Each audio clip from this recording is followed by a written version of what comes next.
Book 2, Chapter 3. A Disappointment. Mr. Attorney General had to inform the jury that the prisoner before them, though young in years, was old in the treasonable practices which claimed the forfeit of his life. That this correspondence with the public enemy was not a correspondence of to-day, or of yesterday, or even of last year, or of the year before, that it was certain. The prisoner had, for longer than that, been in the habit of passing and repassing between France and England on secret business of which he could give no honest account. That, if it was the nature of traitorous ways to thrive, which happily it never was, the real wickedness and guilt of his business might have remained uncovered.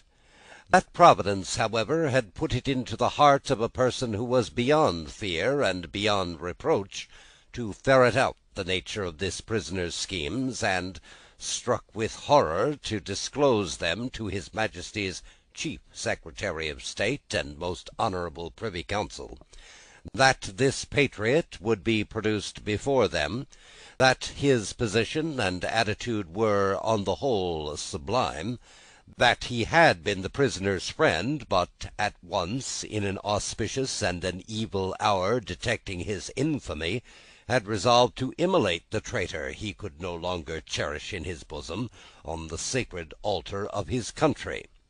That if statutes were decreed in Britain, as in ancient Greece and Rome, to public benefactors, this shining citizen would assuredly have had one. That, as they were not so decreed, he probably would not have one. That virtue, as had been observed by the poets in many passages which he well knew the jury would have, word for word, at the tips of their tongues, whereat the jury's countenances displayed a guilty consciousness that they knew nothing about the passages, was in a manner contagious, more especially the bright virtue known as patriotism, or love of country.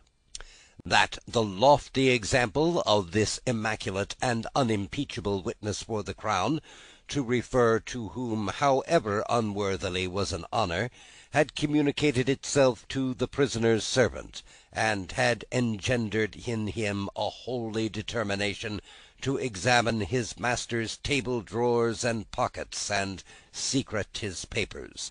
That he, Mr. Attorney General, was prepared to hear some disparagement attempted of this admirable servant, but that, in a general way, he preferred him to his, Mr. Attorney General's, brothers and sisters, and honoured him more than his, Mr. Attorney General's, father and mother. That he called with confidence on the jury to come and do likewise.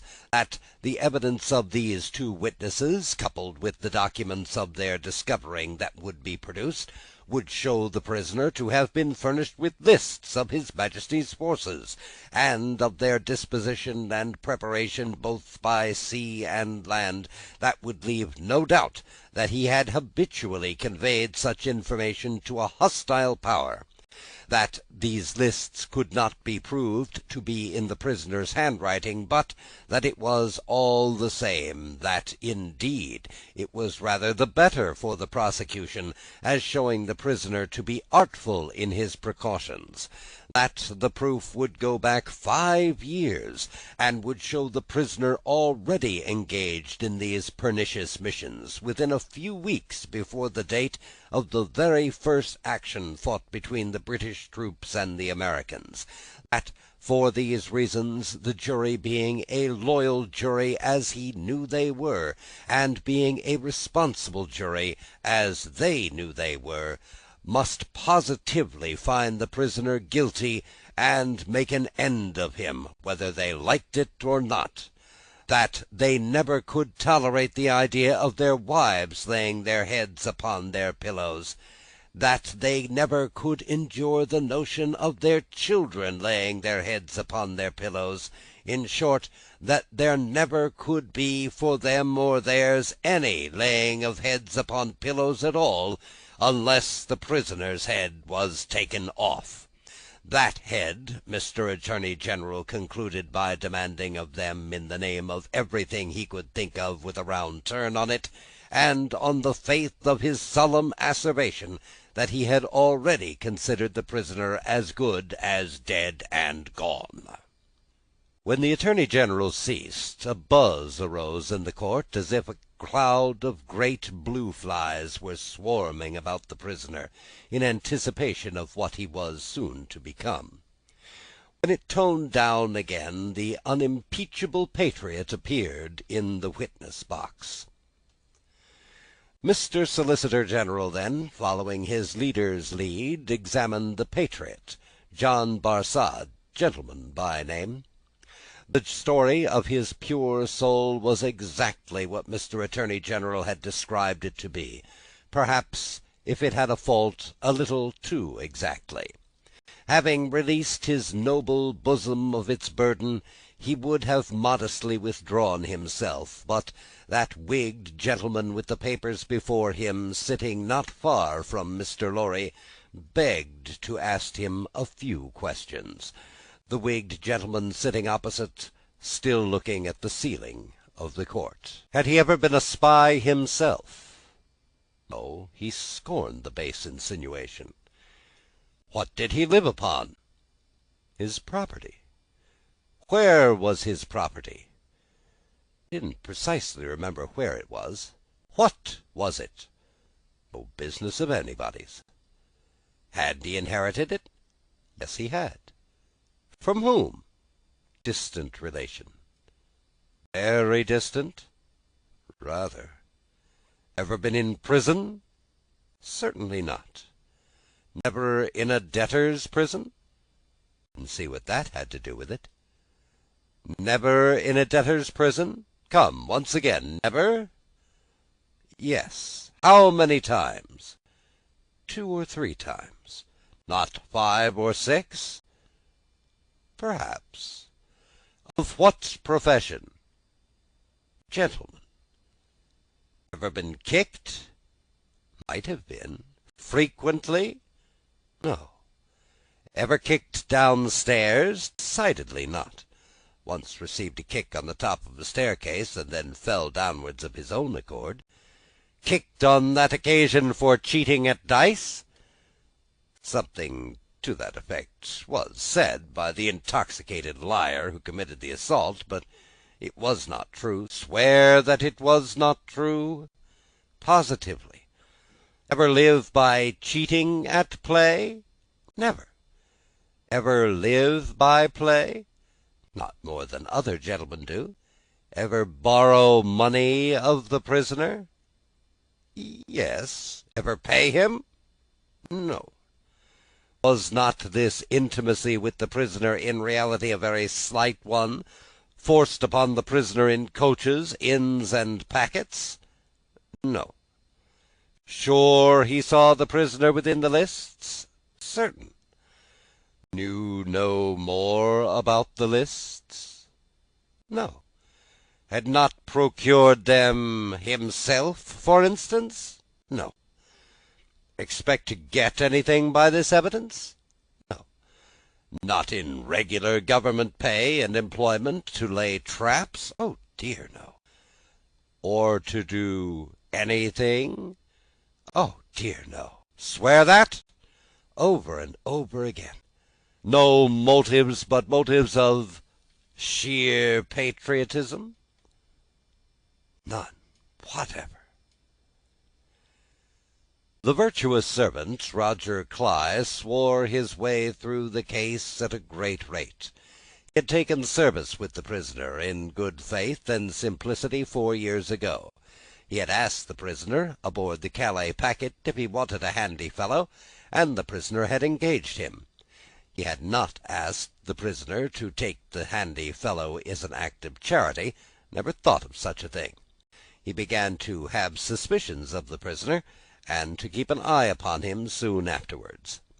In arranging his clothes while travelling, he had seen similar lists to these in the prisoner's pockets over and over again. He had taken these lists from the drawer of the prisoner's desk. He had not put them there first. He had seen the prisoner show these identical lists to French gentlemen at Calais, and similar lists to French gentlemen both at Calais and Boulogne. He loved his country, and couldn't bear it, and had given information. He had never been suspected of stealing a silver teapot. He had been maligned respecting a mustard pot, but it turned out only to be a plated one. He had known the last witnesses 7 or 8 years, but that was merely a coincidence. He didn't call it a particularly curious coincidence. Most coincidences were curious. Neither did he call it a curious coincidence that true patriotism was his only motive too. He was a true Briton, and hoped there were many like him. The blue flies buzzed again, and Mr. Attorney General called Mr. Jarvis Lorry. "Mr. Jarvis Lorry, are you a clerk in Tellson's Bank?" "I am." "On a certain Friday night in November 1775, did business occasion you to travel between London and Dover by the mail?" "It did." "Were there any other passengers in the mail?" "2." "Did they alight on the road in the course of the night?" "They did." "Mr. Lorry, look upon the prisoner. Was he one of those 2 passengers?" "I cannot undertake to say that he was." "Does he resemble either of these 2 passengers?" "Both were so wrapped up, and the night was so dark, and we were all so reserved, that I cannot undertake to say even that." "Mr. Lorry, look upon the prisoner. Supposing him wrapped up as those 2 passengers were, is there anything in his bulk and stature to render it unlikely that he was one of them?" "No." "You will not swear, Mr. Lorry, that he was not one of them?" "No." "So at least you say he may have been one of them?" "Yes, except that I remember them both to have been, like myself, timorous of highwaymen, and the prisoner has not a timorous air." "Did you ever see a counterfeit of timidity, Mr. Lorry?" "I certainly have seen that." "Mr. Lorry, look upon the prisoner once more. Have you seen him, to your certain knowledge, before?" "I have." "When?" "I was returning from France a few days afterwards, and at Calais the prisoner came aboard the packet ship in which I returned, and made the voyage with me." "At what hour did he come on board?" "At a little after midnight." "In the dead of night? Was he the only passenger who came on board at that untimely hour?" "He happened to be the only one." "Never mind about happening, Mr. Lorry. He was the only passenger who came on board in the dead of night?" "He was." "Were you travelling alone, Mr. Lorry, or with any companion?" "With 2 companions, a gentleman and a lady. They are here." "They are here. Had you any conversation with the prisoner?" "Hardly any. The weather was stormy, and the passage long and rough, and I lay on a sofa almost from shore to shore." "Miss Manette!" The young lady, to whom all eyes had been turned before, and were now turned again, stood up where she had sat. Her father rose with her, and kept her hand drawn through his arm. "Miss Manette, look upon the prisoner." To be confronted with such pity and such earnest youth and beauty was far more trying to the accused than to be confronted with all the crowd. Standing, as it were, apart with her on the edge of his grave, not all the staring curiosity that looked on could for the moment nerve him to remain quite still. His hurried right hand parcelled out the herbs before him into imaginary beds of flowers in a garden, and his efforts to control and steady his breathing shook the lips from which the colour rushed to his heart. The buzz of the great flies was loud again. "Miss Manette, have you seen the prisoner before?" "Yes, sir." "Where?" "On board the packet ship just now referred to, sir, and on the same occasion." "You are the young lady just now referred to?" "Oh, most unhappily I am." The plaintive tone of her compassion merged into the less musical voice of the judge, as he said something fiercely. "Answer the questions put to you, and make no remark upon them. Miss Manette, had you any conversation with the prisoner on that passage across the Channel?" "Yes, sir." "Recall it." In the midst of a profound stillness she faintly began, "When the gentleman came on board—" "Do you mean the prisoner?" inquired the judge, knitting his brows. "Yes, my lord." "Then say the prisoner." "When the prisoner came on board, he noticed that my father," turning her eyes lovingly to him as he stood beside her, "was much fatigued, and in a very weak state of health. My father was so reduced that I was afraid to take him out of the air, and I had made a bed for him on the deck near the cabin steps, and I sat on the deck at his side to take care of him. There were no other passengers that night but we four. The prisoner was so good as to beg permission to advise me how I could shelter my father from the wind and the weather better than I had done. I had not known how to do it well, not understanding how the wind would set when we were out of the harbor. He did it for me. He expressed great kindness for my father's state, and I'm sure he felt it. That was the manner of our beginning to speak together." "Let me interrupt you a moment. Had he come on board alone?" "No." "How many were with him?" "2 French gentlemen." "Had they conferred together?"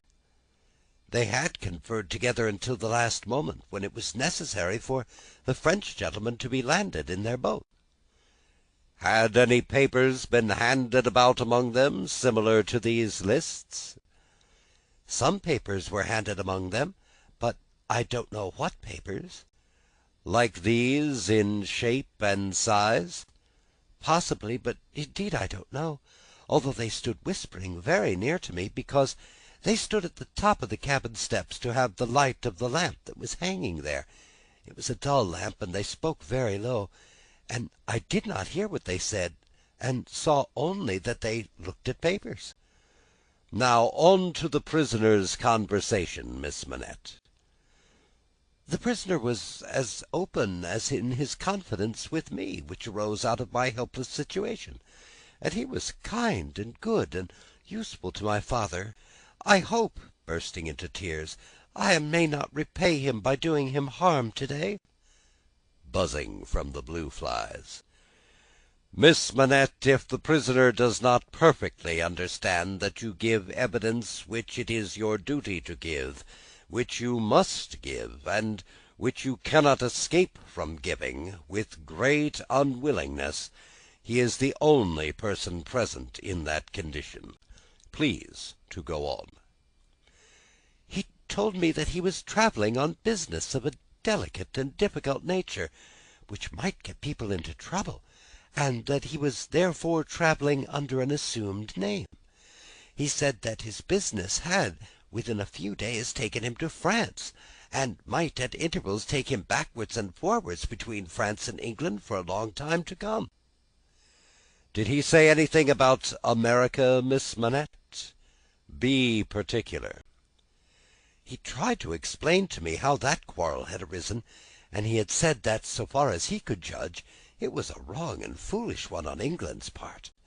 He added, in a jesting way, that perhaps George Washington might gain almost as great a name in history as George III. But there was no harm in his way of saying this. It was said laughingly, and to beguile the time." Any strongly marked expression of face on the part of a chief actor in a scene of great interest, to whom all eyes are directed, will be unconsciously imitated by the spectators. Her forehead was painfully anxious and intent as she gave this evidence, and in the pauses when she stopped for the judge to write it down, watched its effect upon the counsel for and against. Among the lookers-on there was the same expression in all quarters of the court, insomuch that a great majority of the foreheads there might have been mirrors reflecting the witness, when the judge, looking up from his notes to glare at that tremendous heresy at George Washington. Mr. Attorney General now signified to my lord that he deemed it necessary, as a matter of precaution and form, to call the young lady's father, Dr. Manette, who was called accordingly. "Dr. Manette, look upon the prisoner. Have you seen him before?" "Once, when he called at my lodgings in London, some 3 years or 3.5 years ago." "Can you identify him as your fellow passenger on board the packet, or speak to his conversation with your daughter?" "Sir, I can do neither." "Is there any particular and special reason for your being unable to do either?" He answered in a low voice, "There is."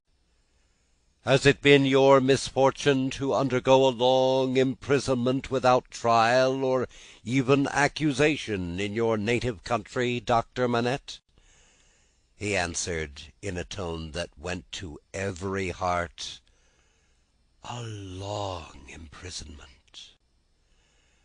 "Were you newly released on the occasion in question?" "They tell me so." "Have you no remembrance of the occasion?" "None.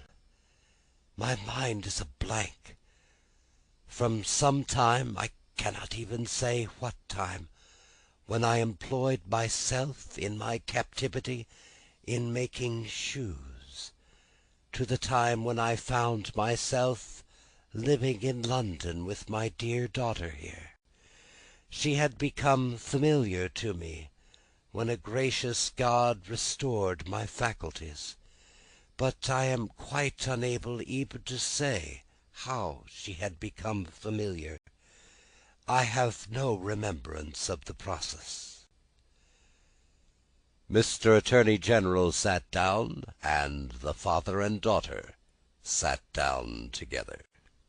A singular circumstance then arose in the case, the object in hand being to show that the prisoner went down with some fellow plotter untracked in the Dover mail on that Friday night in November 5 years ago, and had got out of the mail in the night as a blind at some place where he did not remain, but from which he travelled back some dozen miles or more to a garrison and dockyard, and there collected information. A witness was called to identify him as having been at the precise time required in the coffee-room of an hotel in that garrison and dockyard town, waiting for another person. The prisoner's counsel was cross-examining the witness with no result, except that he had never seen the prisoner on any other occasion, when the wigged gentleman who had all this time been looking up at the ceiling of the court wrote a word or two on a little piece of paper, screwed it up, and tossed it to him. Opening this piece of paper in the next pause, the counsel looked with great attention and curiosity at the prisoner. "You say again you are quite sure it was the prisoner?" The witness was quite sure. "Did you ever see anybody very like the prisoner?" "Not so like," the witness said, "as that he could be mistaken." "Look well upon that gentleman, my learned friend there," pointing to him who had tossed the paper over, "and then look well upon the prisoner. How say you? Are they very like each other?" Allowing for my learned friend's appearance being careless and slovenly, if not debauched, they were sufficiently like each other to surprise not only the witness, but everybody present, when they were thus brought into comparison. My lord, being prayed to bid my learned friend lay aside his wig, and giving no very gracious consent, the likeness became more remarkable. My lord inquired of Mr. Stryver, the prisoner's counsel, whether they were next to try Mr. Carton, the name of my learned friend, for treason. Mr. Stryver replied to my lord, no, but that he would ask the witness to tell him whether what had happened once might happen twice, whether he could have been so confident if he had seen this illustration of his rashness sooner, whether he would be so confident having seen it and more, the upshot of which was to smash this witness like a crockery vessel, and shiver his part of the case to useless lumber. Mr. Cruncher had by this time taken quite a lunch of rust off his fingers in the following of the evidence. He had now to attend while Mr. Stryver fitted the prisoner's case on the jury, like a compact suit of clothes, showing them how the patriot Barsad was a hired spy and traitor, an unblushing trafficker in blood, and one of the greatest scoundrels upon the earth since accursed Judas, which he certainly did look rather like. How the virtuous servant Cly was his friend and partner, and was worthy to be. How watchful eyes of these forgers and false swearers had rested upon the prisoner as a victim, because some family affairs in France, he being of French extraction, did require his making those passages across the Channel, though what those affairs were, a consideration for others who were near and dear to him forbade him even for his life to disclose. How the evidence that had been warped and wrested from the young lady, whose anguish in giving it they had witnessed, come to nothing, involving the mere little innocent gallantries and politenesses likely to pass between any young gentleman and young lady so thrown together, with the exception of that reference to George Washington, which was altogether too extravagant and impossible to regard in any light other than as a monstrous joke. How it would be a weakness in the government to break down in this attempt to practise for popularity on the lowest national antipathies and fears, and therefore Mr. Attorney General had made the most of it. How, nevertheless, it rested upon nothing, save that vile and infamous character of evidence too often disfiguring such cases, and of which state trials in this country were full. But there my lord interposed, with as grave a face as if it had not been true, saying that he could not sit upon that bench and suffer those allusions. Mr. Stryver then called his few witnesses, and Mr. Cruncher had next to attend, while Mr. Attorney General turned the whole suit of clothes Mr. Stryver had fitted on the jury inside out, showing how Barsad and Cly were even 100 times better than he had thought them, and that the prisoner 100 times worse. Lastly came my lord himself, turning the suit of clothes now inside out, now outside in, but on the whole decidedly trimming and shaping them into grave clothes for the prisoner. And now the jury turned to consider, and the great flies swarmed again. Mr. Carton, who had so long sat looking at the ceiling of the court, changed neither his place nor his attitude, even in this excitement, while his teamed friend, Mr. Stryver, messing his papers before him, whispered with those who sat near, and from time to time glanced anxiously at the jury, while all the spectators moved, more or less, and grouped themselves anew, while even my lord himself rose from his seat, and slowly paced up and down his platform, not unattended by a suspicion in the minds of the audience that his state was feverish. This one man sat leaning back, with his torn gown half off him, his untidy wig put on just as it happened to fight on his head after its removal, his hands in his pockets, and his eyes on the ceiling as they had been all day. Something especially reckless in his demeanour not only gave him a disreputable look, but so diminished the strong resemblance he undoubtedly bore to the prisoner, which his momentary earnestness, when they were compared together, had strengthened, that many of the lookers-on, taking note of him now, said to one another that they would hardly have thought the two were so alike. Mr. Cruncher made the observation to his next neighbour, and added, "I'd hold half a guinea that he doesn't have no law work to do.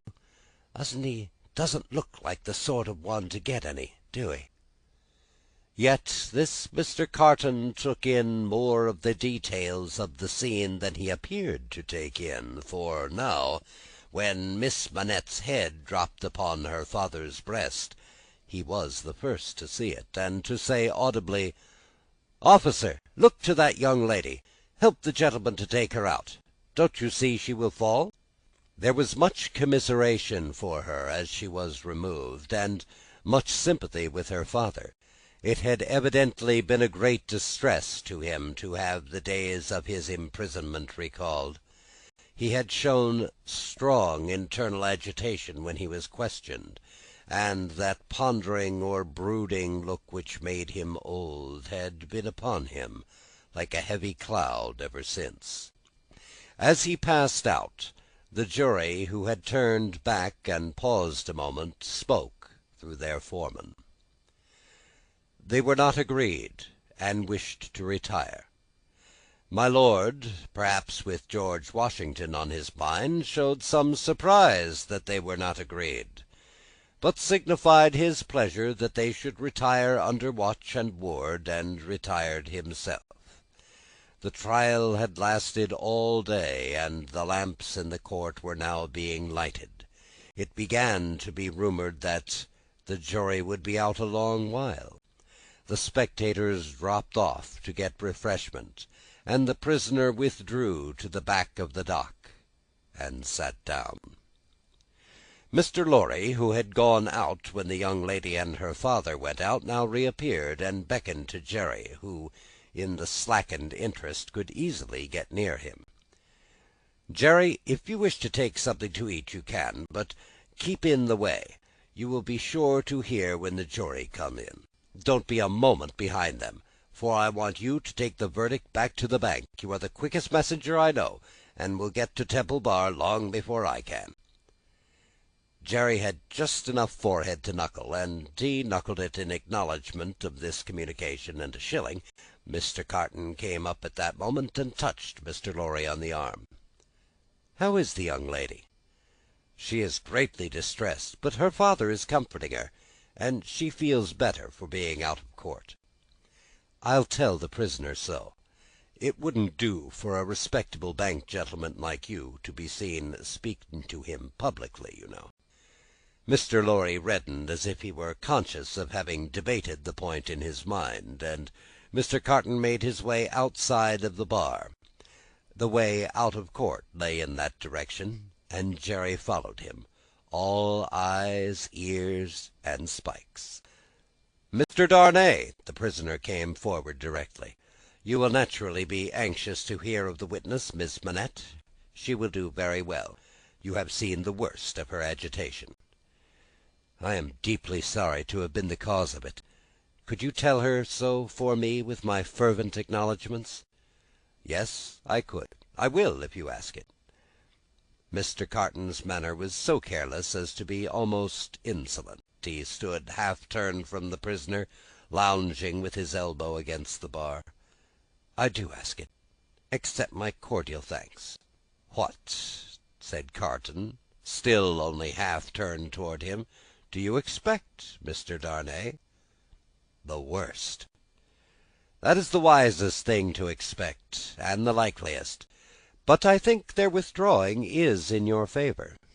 Loitering on the way out of court not being allowed, Jerry heard no more, but left them, so like each other in feature, so unlike each other in manner, standing side by side, both reflected in the glass above them. An hour and a half limped heavily away in the thief and rascal crowded passages below, even though assisted off with mutton pies and ale. The hoarse messenger, uncomfortably seated on a form after taking that refection, had dropped into a doze, with a loud murmur and a rapid tide of people setting up the stairs that led to the court, carried him along with them. "Jerry! Jerry!" Mr. Lorry was already calling at the door when he got there. "Here, sir. It's a fight to get back again. Here I am, sir." Mr. Lorry handed him a paper through the throng. "Quick, have you got it?" "Yes, sir." Hastily written on the paper was the word "acquitted."